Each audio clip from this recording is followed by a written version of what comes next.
Principal Matters Podcast, episode 219.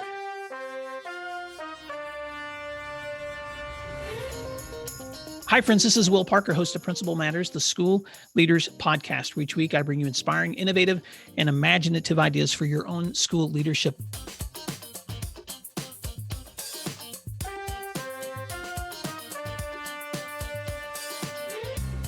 This week, we're talking about reflections on Pause, Breathe, and Flourish Part 2 with my co-host and friend, Jen Schwanke. Jen Schwanke is the principal of Indian Run Elementary and the author of two books, You're the Principal, Now What? And The Principal Reboot, 8 Ways to Revitalize Your School Leadership, available at ASCD or at Amazon.com. Jen Schwanke, welcome back to Principal Matters. It's so great to see you. You know, this recording is going to be coming out after an election, but we're recording it before then. So, this is kind of weird. It's like a time capsule where we don't know when the sun comes up tomorrow, what version of America we will see. Exactly. But you know what I've been reminding myself of? If you're listening to this and you're in a version of America you don't like, I've been reminding myself of Jen yesterday. I was thinking about you because I knew we were going to connect. And I was just thinking about how much I enjoy the fact that you like laughter and like to have fun. And even though you may or may not be experiencing a stressful moment listening to this podcast, and I have really no idea what it'll be like after when this comes out, there's still, the sun will come up tomorrow. The sun will go down tomorrow. And 100 years from now, people are not going to be judging you and me, Jen, on just this one day in our lives, or just this last week in our lives, but they're going to be looking back. Hopefully our loved ones will have some memories of us that are much bigger than the moment that we're living in. So I don't know. It's just helpful for me sometimes to keep that perspective in mind.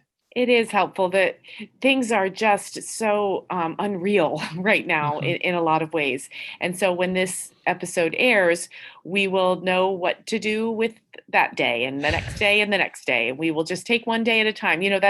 That's one of the things I have said to my staff throughout this past 6, 7, 8 months is all we have to do is today. That's it. We don't have to worry about tomorrow. But I'm so glad to be back, Will, because last week when we recorded, I grabbed the microphone from you and I got to ask you some questions about your work, about your writing.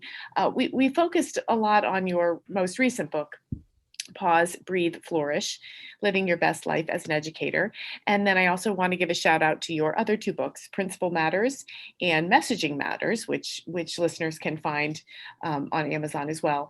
But I have more questions for you. And I think it would be fun to start with the actual books that I just referenced. Sure. And we'll go a little bit deeper here in a minute. But people always ask me, how did you write a book?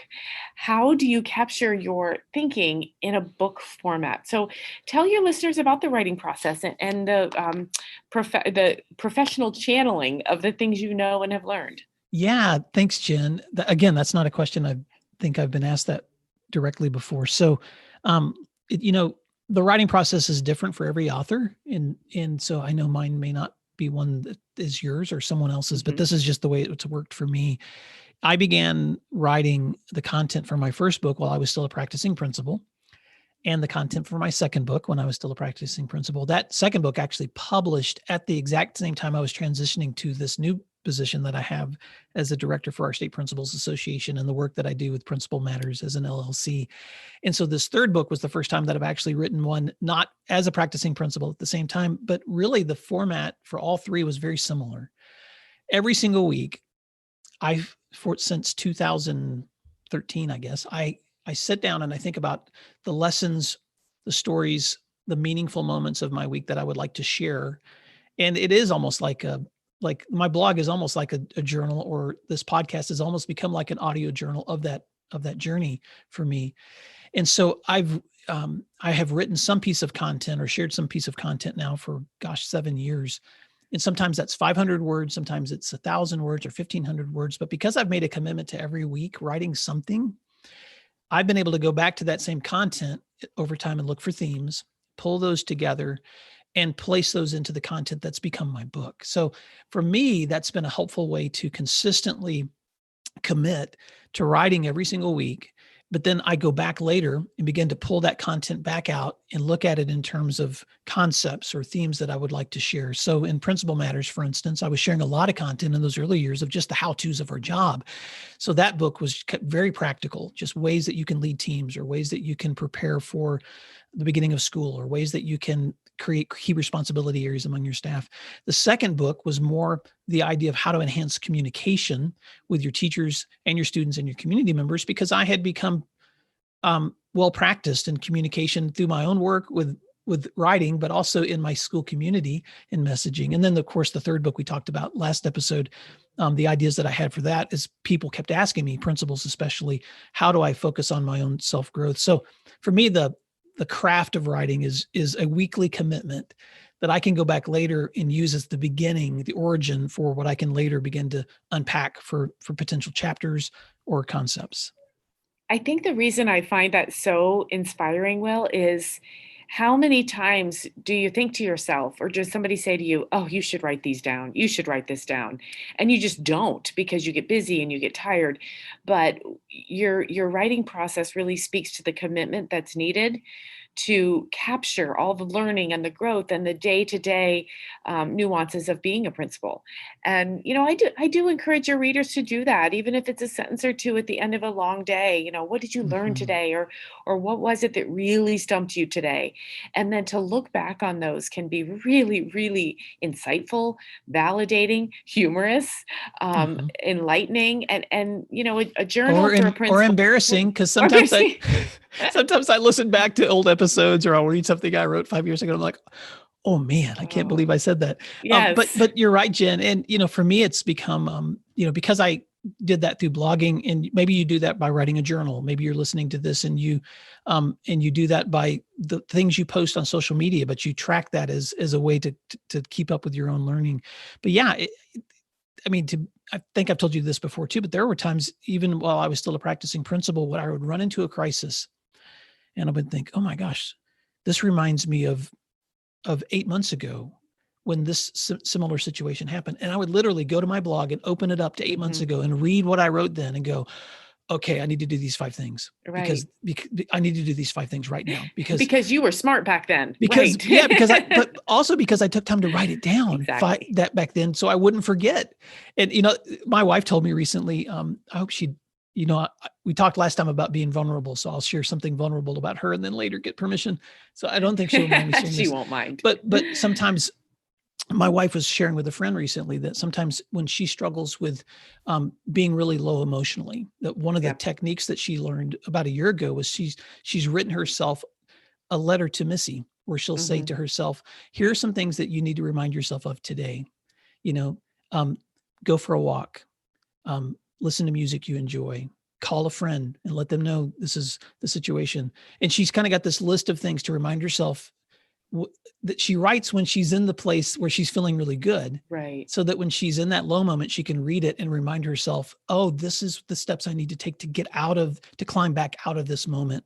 And so I think that school leaders can take time, whatever that reflection looks like, whether it's writing or recording. I don't know how do you capture that, but if you're not taking time to somehow like grab those moments and hold on to them somewhere, then you may be missing out on an opportunity to teach yourself some lessons that could help you down the road.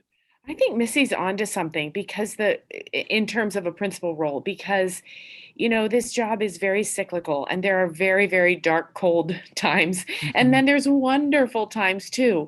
And I have always tried, just mentally within my own, thinking and reflection, when things get really hard, I try to will myself and self-talk through, this, it's not always like this. It will get better. This job is a cycle. But how powerful would it be to write those down and reach for the notebook or the notes on the smartphone or whatever, to see that I wrote them down at a time of a clear head and a clear mind and a clear heart, and then be able to pull them back as a tangible reminder that things will be okay. Because that's really what it's about, is you need some reassurance and some comfort that things are going to be okay.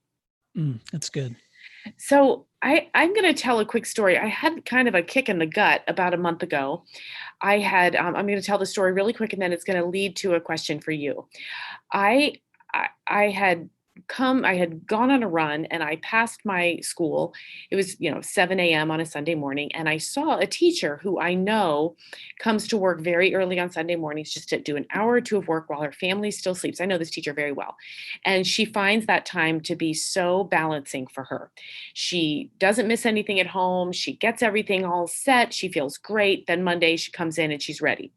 So I took a picture of this. I thought it was a gorgeous picture, by the way. I thought it was very artful. And the school was dark except for this one window, the light was on. And I tweeted it. It was subsequently retweeted, and I was shredded on social media for what I was accused of is perpetuating toxic positivity, that this clearly was a teacher who was unhealthy, and I was asking this teacher to do things out of what they should have done, and so on. I mean, you can imagine how far south it went, how quickly. And then other people in my defending my honor jumped in and tried to say, no, that's not what she meant. She actually knows this teacher. It was a way to compliment. So the whole thing went south, and I was devastated. I was hurt so badly because I've often thought of myself as a positive leader. And upon further reflection, I see what the criticism was, and I don't disagree with it. But it was the first time I had to really reckon with my own relentless positivity. I've always been a positive person. And I've always said, we can do this. It's okay. We can do it. And it feels authentic to me. But I understand that some people are resistant to that. Now, I want to shift to you, because one of the things that I most admire about you, Will, is that you are one of those rare people that genuinely is happy when good things happen to other people. You are genuinely positive. Like, I've told you things before and you've said, Jen, that's great. You're so happy. Tell me about positivity in terms of authenticity and in terms of how you build people up and don't compete. And if you have to work to be that sort of person, or if it's inherent within your soul, tell me a little more about that. Wow. Jen, you shared a few of the questions that we were going to be examining today before we jumped on, and we didn't have a chance to discuss them. But as I glanced through, I saw that and I was like, wow, that's another water-rich question. But before we answer that, I just want to pause for a second and say, I'm so sad that moment of celebration with your teacher became toxic. Because other people made it toxic. They took a situation where you're celebrating the self-care this person is creating in her own experience. And I just want to say how dangerous it is, and this is for all of us, and I'm going to apply this to myself, how dangerous it is for us to apply our own personal lessons to everyone else's when we don't always know their context, their environment, their history. And especially in social media, I see people do that a lot. And I saw that happening a lot during COVID with the question of whether schools should reopen or not. I saw people getting very adamant, very direct, and sometimes very angry about their opinions. And what I wanted to say to them was, reminder, your intensity in this moment applies best to your situation. Exactly. But someone else's situation is going to probably be a little different in nuance than yours. And you need to give them the freedom to figure out what that looks like in their own setting, in their own environment. And that complexity is something that I think we're beginning to lose in the rapid fire that happens within social media. And it's one of the reasons, Jen, I really backed off in the last several months of spending as much time on social media, because for us, I think back when you and I first connected, social media was the place to celebrate, to share, to just reconnect with your professional learning community. But then somehow during the pandemic, and I think because of politics and social media algorithms, because I have watched Netflix Social Dilemma, and if someone hasn't watched that, I highly recommend it, and you'll understand why our social media has begun to turn on us. Because I think sometimes those tools now can also be weapons, and people use them to promote their own opinions. That's not answering your question, but I just had to comment on. Had to comment on your experience, because that makes me so sad that something you've been trying to use to encourage others was weaponized in that situation. Well, and let's just park there for one more moment. I think my husband calls this the culture of outrage. Just the instant reaction that people have is one of anger and combativeness. And that, of course, wasn't my intent. But, with a clear eye, I can see why it was offensive. but it was way that I hadn't considered that when I posted it. And so, like you said, the social media has begun to turn on us in some ways and divide us. And a simple celebration can turn into something much deeper that it didn't need to be. So, it's worth thinking about. I would like to do some study actually about Twitter use and social media, but that's for a later time and date. Yeah, Let's we've talk. got so many topics we could I unpack know, for I know. 30, Let's 40 talk minutes. But let exactly. me respond to the second part of your Yeah, question, which talk was about your natural and authentic positivity, and if it's a yeah. tell me more. Yeah, I'm not sure if it's natural, but at some point I began to you and I've talked before about the danger of comparing. That there's a real danger in the comparison games, and educators can be the worst because we see something, just again on social media, we can see something, read something, watch something, and we're like, oh, I'm not doing that, or oh, I should be doing that. And then instead of being motivated by like the desire for kids to be delighted in learning and having curious moments of discovery, we're motivated by our egos because we want to be like someone else. And what I've discovered is that and I know this is a saying that's overused a lot of times, but all ships rise with the tide. And so when I'm experiencing life with other people and I see that they're having a moment of success, instead of using that as a moment of comparison, I need to make that a moment of celebration. And then I need to figure out how can I advance the rising moment that they're happening so other people can rise too. Right. And it's also selfish because when I'm helping you promote, Jen, the great things you're doing at your school, and that's amplifying out beyond your community, and it may even be amplifying opportunities for you to share about that, or maybe even amplifying the understanding that your books or content are available or whatever. I know that selfishly, because I'm letting your tide rise and I'm celebrating that and amplifying that too, that in some weird sense, I get to share in that moment. Right. And I usually end up making new friends. Uh-huh. And I usually end up connecting with people I hadn't connected with before. And suddenly my tide rises, my boat rises too. And so I don't know. I just think there's this principle that, and I would probably say that the infancy of that understanding came through my faith. I've shared this in my book too. The whole concept that I grew up with a grandfather as a farmer, and that whole concept that, sowing seeds and planting and cultivating gardens and all that growth that takes time is both practical and pragmatic. You put it in the ground, but then it's also mystical because you have to just wait for the miracle of plant growth to happen without your input or saying, but what you plant is what you reap. And so when I'm taking the time to celebrate, encourage the success of other people, I kind of see those as like emotional deposits. I'm planting seeds in the experiences of other people. And if they flourish, guess who flourishes too? Right. I do. And so it's for me, the exciting part about celebrating other people is watching them flourish, because that's what we're here for. Our existence should be about the flourishing of others. Right. And if we can, and when you see people flourishing, instead of looking at them to compare or with resentment or envy, because sometimes those are our tendencies too, we should look at that with the eyes of like, oh, wow, what a great moment for them. Right. How can I celebrate that moment with them and advance their flourishing? Because I'll probably flourish too.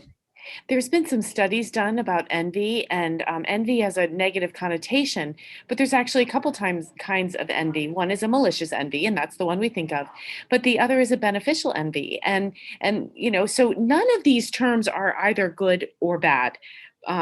Positivity can be toxic positivity, I'm quite sure. Anxiety can provoke action, or it can be debilitating. So all of these words, it really does depend what angle you come toward them with. And I think the angle you come to positivity with is very uplifting and beneficial. And I hope that all principals can consider how helpful it can be when you rise, you lift your tide so all ships can rise.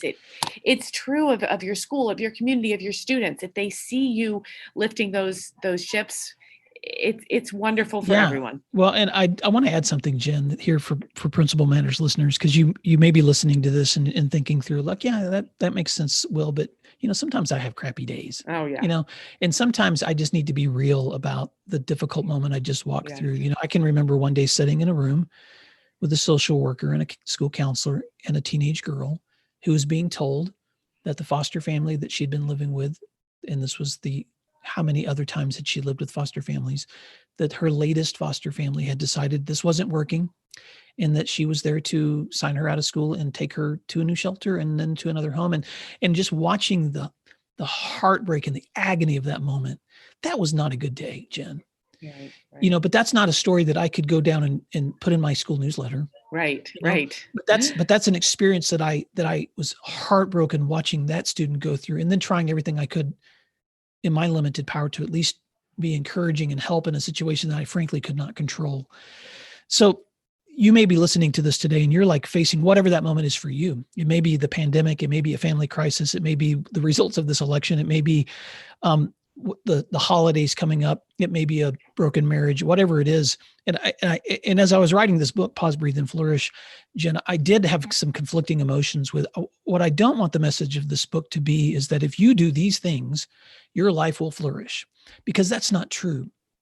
You and I can do all kinds of things for self-care and reflection and invest in our families and our own personal health and still have horrible, horrible things happen to us and still face all kinds of crises in our relationships or our personal health or our careers.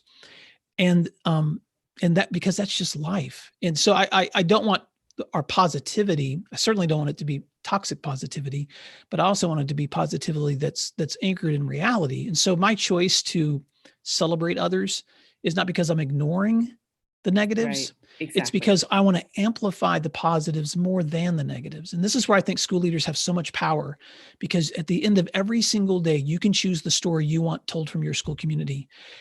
And you live a lot of negative and a lot of crisis and a lot of difficulty every single day, because that's usually what takes the most emotional energy from our work. But if that's the story that we're telling at the end of every day, then everyone else is going to be pulled down, not up. Right. And so we somehow have to manage those situations with authenticity and with compassion, and not ignore them or pretend like they don't exist. But they can't be the only story we're telling, because around us, when that 5% of crisis is happening, there's 95% of amazing that's happening. And we have to have eyes for both. And I just think we have to have eyes to amplify the part that's going to help people rise, not pull them down. I'm really glad you made that distinction, because, as I mentioned earlier, I'm a very positive person inherently. I think I came out of the womb that way, but boy, I have bad days. And there are days I think I can't do this anymore. I just can't. I've been particularly downtrodden at some days related to COVID, just the questions that come at me, the rapid fire questions I don't have answers to, the unpredictability of each day, the rumors, I heard this, I heard that. And sometimes I feel like, the trunk and the woodpeckers are coming at me, and I just can't handle it. And so I think I do make a deliberate choice not to sink into the swamp of negativity. But here's maybe where we talk a little bit about that zone of control or that zone of influence. There are things I cannot control, and making peace with that is really empowering. If I think, I certainly can't control what the health department says that we need to do about this, but I can control how I message what we need to do about it. Those are small distinctions, but I think they're important, because negativity is certainly a part of this job. And if you deny it, then it's a dream world that doesn't exist. And I don't know that you can be successful. Yeah. And that just reminds me, I want to speak to something that a listener had sent a message just recently. And if you're a listener, you might recognize this message, but I think it applies to all of us. A listener had sent me a Voxer recently just saying, Will, I'm really curious how, while managing a pandemic, which is so different than what we've had to do in the past, how do I even focus on personal growth? Like, how do I even have time to focus on next level growth when I'm just trying to hold on? And that wasn't verbatim what was said, but as I was listening to that message, it just reminded me of, like, when I go for climbs with my son or long hikes. You've been in those situations. Right. And when you're at the moment where when you're high elevation, you're losing oxygen and your body's beginning to run out of energy, you have a different mindset in those moments than you do when you've reached the peak or when you've gotten back down. Completely, yes. And so sometimes you just need to recognize the moment that you're in. Right. And if that next level for you is just taking that next step, just one foot in front of the other, then just do that. Just move forward one foot, and then move forward the next foot, and move forward the next foot, because eventually you're going to reach a place where you can pause and reflect and flourish again. But that's not always going to happen when you're in the middle of a crisis. And I think the hardest part of this, Jen, is that this pandemic is so unpredictable. And we've been, since the beginning of this calendar year, we've been managing something that may take us into months and months into the next calendar year, or who even knows how long. And so the problem, I think, is trying to figure out, navigate a map that we've never had, that we're going places we don't have a map for. And so there's not a quick fix answer to that, Right. but I think the back and forth you and I are having about positivity and struggle, I think, are the real emotions Right. that leaders face. And they often face it in isolation, which is why I love the Right. fact that you and I can have this conversation. Well, I love that one foot in front of the other. It is so overused, but for good reason. Just take the next step. I remember when we got into this, my district had some hard decisions to make about hybrid or return or remote. And somebody said to me, "My God, what are you going to do?" And I said, "Well, I'm going to tell you what I'm going to do. I'm going to go home and I'm going to eat dinner and I'm going to go to bed. Then I'm going to get up and I'm going to brush my teeth. And I'm going to get in my car and drive to this building. And that is all I know. That is literally all I know. But I know brushing my teeth is in there. I know sleep is in there, Mm-hmm. So that's just the next step. And it doesn't have to be complex. A lot of times principals feel like they have to plan, they have to be ready. And we just can't do that now. So part of positivity, I think, is saying, I'm going to continue. I'm going to keep going. Mm-hmm. And it might involve some very basic self-care steps, but those are the ones that can be taken. Well, Jen Schwanke, I know we need to wrap up this conversation soon, and I wanted to give you an opportunity. We may have some questions that we need to hold for next time, but was there anything else that of curiosity you wanted to hit before we say goodbye to our listeners? No, we need more time, Will. We always need more time. I want to talk maybe in a future episode about balance and how you have found a professional safe place of growth with the other things you do besides the work you're paid for, so to speak. We should dig into that. And so let's just get together again. Let's just make that promise. I would love to, and I'll just give a 30-second response, not to answer that question, but I just would say that I know that there's people out there listening to this podcast who are in places you and I have been, Jen, which is constantly looking for ways to grow professionally and personally.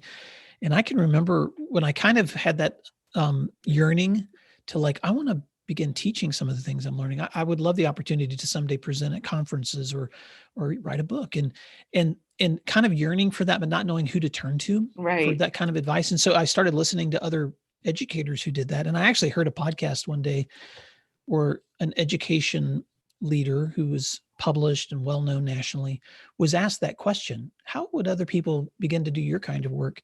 And his response was so disappointing, Jen, because I remember, because I was listening for that answer, and he said, and his answer was basically, well, this isn't for everyone. You just need to be really good at what you do, and eventually you'll get the opportunity. And I thought, that is not helpful. And now that I'm on the other side, now you and I are kind of in places where we have opportunities sometimes to present or speak, or we've been able to write books. There's a more meaningful answer to that question. And the more meaningful answer to that question is, if that's something that you want to do, you can. Yes. There are practical things you can start doing. So let's make that a future episode, Jen. I know that a lot of people are craving that because, some people, when they're told, find balance, find a hobby, they don't want a hobby. They want to immerse themselves more in this work. And there are certainly ways to do that. Well, Jen Schwanke, what a privilege to connect with you. We've been videoing this today too, so I might share out a video version of this podcast as well. And if you are interested in that, Principal Matters listeners, I have a few episodes I've done that on my YouTube channel. So I'll share that in the link that accompanies this post on my website at williamdparker.com. If you have not shared this podcast out with friends lately, please just reach out to one person and say, you need to be listening to Jen Schwanke and Will Parker and friends on Principal Matters podcast, and invite them to subscribe on iTunes or Stitcher or wherever they want to. And if you leave a review, that means more people are aware that this exists and they'll listen to it too. Because Jen, at least last week when I looked at the numbers, we were, I think, around 480,000 downloads of Principal Matters podcast. So I'm just so excited about hitting that 500,000, that 500,000, which means that our small circle of leaders around the nation and the world are consistently digesting our conversations and hopefully applying them to their communities. Because if they do, that means that this small conversation you and I just had might be affecting 1 million kids today. So that gets me excited. It is exciting. And what I love about being a part of it is neither of you nor I profess to have all the answers. What we have is perspective and experience and stories. So that's what we like to tell. Well, Principal Matters, you have perspective and experience too. So please reach back. If you ever have questions for either Jen or me, or any of the other guests that have been on my show, you can always reach me at will@williamdparker.com. And Jen, how can they find you? They can find me at my website on jenschwanke.com. All right. Well, thanks everyone for doing what matters. We'll see you next week. Thanks, everyone. See you soon. If you'd like other free resources like this one, you can check out all my posts at williamdparker.com.